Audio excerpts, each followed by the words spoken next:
Alright, I'm just going to do some explanation, for 5 minute how did we get here, and how did we get here.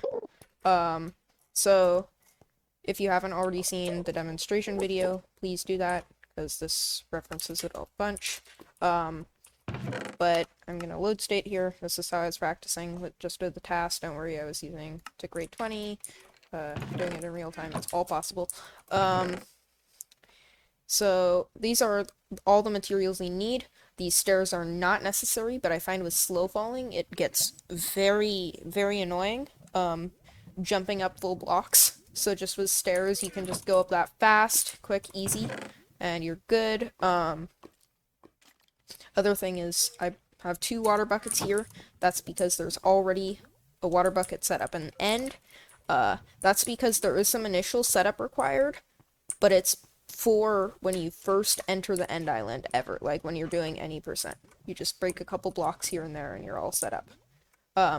So if you have an extra water bucket there, then you can use that as part of the initial setup. If you don't, then all you have to do is just bring an extra bucket here, and I'll show you what you can change just to make that work. Alright, so I'm gonna set this up to show you what needs to be done.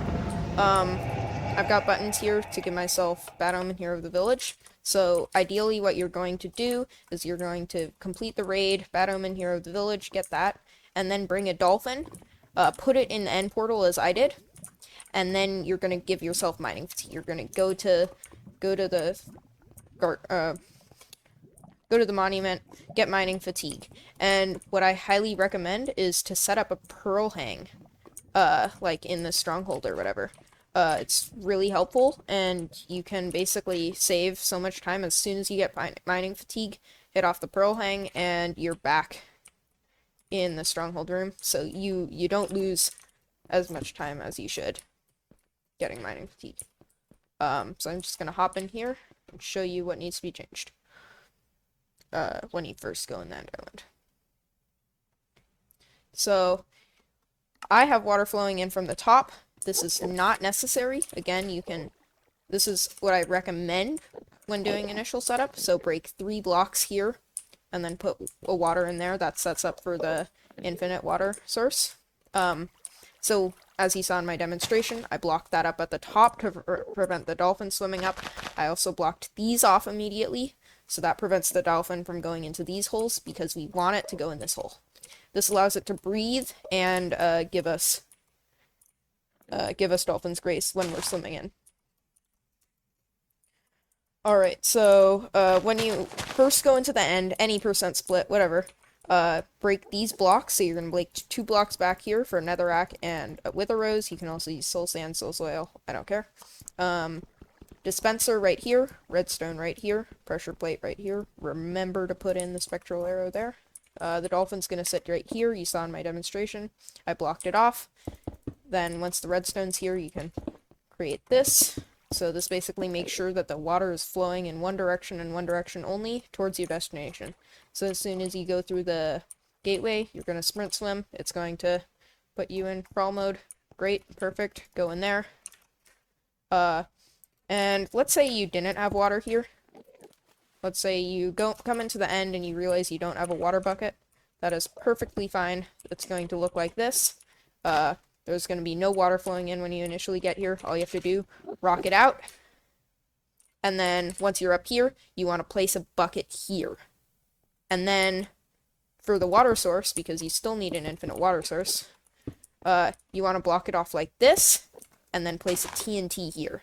That way you can use water from your water source, but when you're finished, you can break this and the water will be able to flow in. So then what you're going to do is you're going to create the conduit. You can rewatch my demonstration.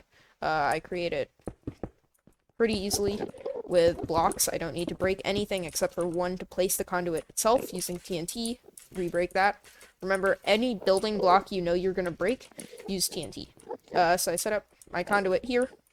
Watch the demonstration for that. I believe it is the best method for when you can't do anything. Can't break any blocks.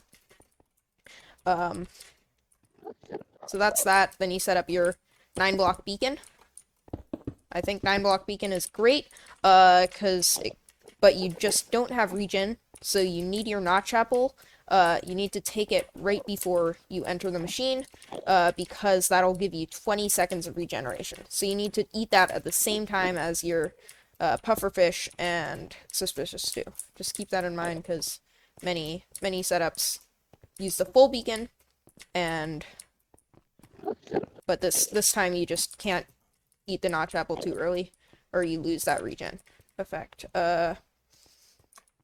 Again, this uses a single power beacon.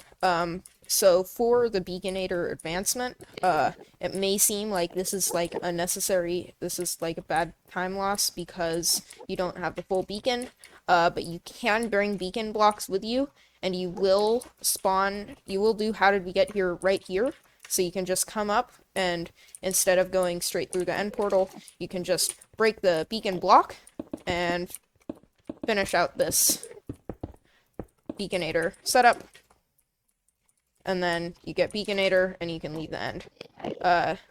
All you have to remember for that is just bring extra gold blocks. Not too big a deal.